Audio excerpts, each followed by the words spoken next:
क्या आपको पता है भारत दुनिया के उन देशों में से एक है जिसके पास सबसे ज्यादा यूनेस्को हेरिटेज है। कुल 60 यूनेस्को हेरिटेज हमारे पास है। 16 जो है वो अमूर्त सांस्कृतिक धरोहर है और 44 जो है वो विश्व धरोहर स्थल शामिल है इसमें। और आज के इस वीडियो में हम भारत की हर यूनेस्को धरोहर को सिर्फ नाम से नहीं बल्कि उसकी स्टोरी, इंपॉर्टेंस और लोकेशन के साथ समझेंगे, जो एकदम आसान भाषा में हम आपको समझाएंगे। तो बने रहिए क्योंकि ये वीडियो आपके जनरल नॉलेज को लेके एक लेवल ऊपर जाने वाला है। और सबसे मजेदार बात यह है कि भारत की सबसे नई धरोहर कौन सी है? गेस करो कौन सी है? वो है दीपावली। हाँ, दिवाली को यूनेस्को के ने इस दुनिया की इंटेंजिबल कल्चरल हेरिटेज में शामिल कर लिया है। वीडियो में आगे इसका पूरा कारण भी बताऊंगी कि इसको क्यों शामिल किया गया। दीपावली को शामिल किया गया क्योंकि यह अंधकार पर प्रकाश की जीत है। इसको 2025 में अभी शामिल किया गया है क्योंकि यह त्योहार सिर्फ एक संस्कृति, एक भावना, एक सोशल बॉन्डिंग का प्रतीक नहीं है, बल्कि यह इंसान की जो निगेटिविटी होती है उसको दूर भी करता है। गरबा दूसरा हमारा यूनेस्को साइट है, यूनेस्को हेरिटेज है, जिसको 2023 में शामिल किया गया है।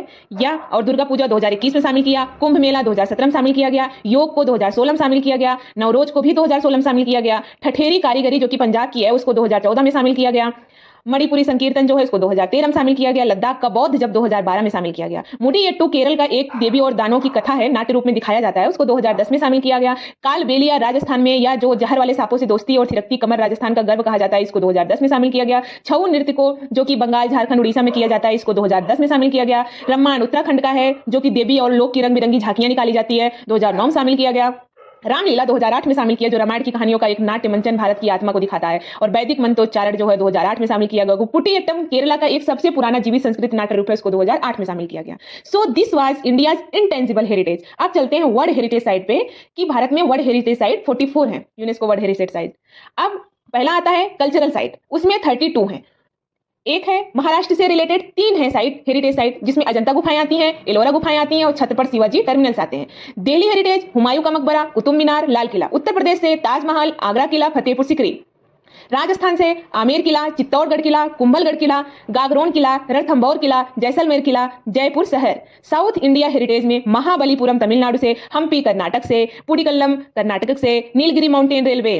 सेंट्रल और ईस्ट इंडिया से खजुराहो, सांची स्तूप, भीमबेटका, दार्जिलिंग हिमालयन रेलवे, चंपानेर, पावागढ़। मूल हेरिटेज में आता है गुजरात में रानी की वाव है, रामप्पा मंदिर तेलंगाना का है, Mumbai Victorian and art deco है, मराठा मिलिट्री लैंडस्केप महाराष्ट्र से, हिस्टोरिक कोलकाता कॉलोनियल साइट है, कांगड़ा रेलवे है, चर्च ऑफ गोवा है।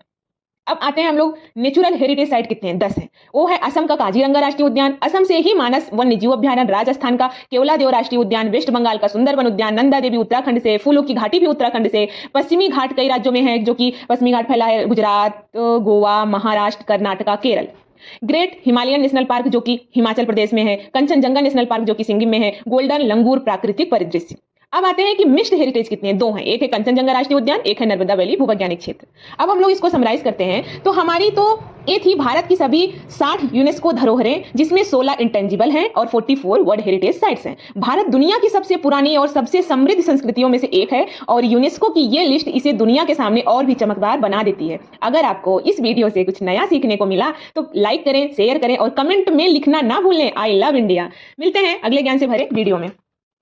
अगर आपको जानना है कि यूनेस्को है क्या या वर्ल्ड हेरिटेज साइट कैसे बनाता है, किसको ये नाम देता है, कहाँ किस संस्था को इसको इंपॉर्टेंस देता है, इसको अगर कोई संस्था ये यूनेस्को हेरिटेज साइट में शामिल होती है तो उसको क्या क्या फायदे होते हैं, उस कंट्री को क्या क्या फायदे होते हैं, इससे रिलेटेड अगर आपको कुछ भी जानना है तो प्लीज आप कमेंट में बताएं, मैं अगला वीडियो इसी पर बनाऊंगी। Thank you.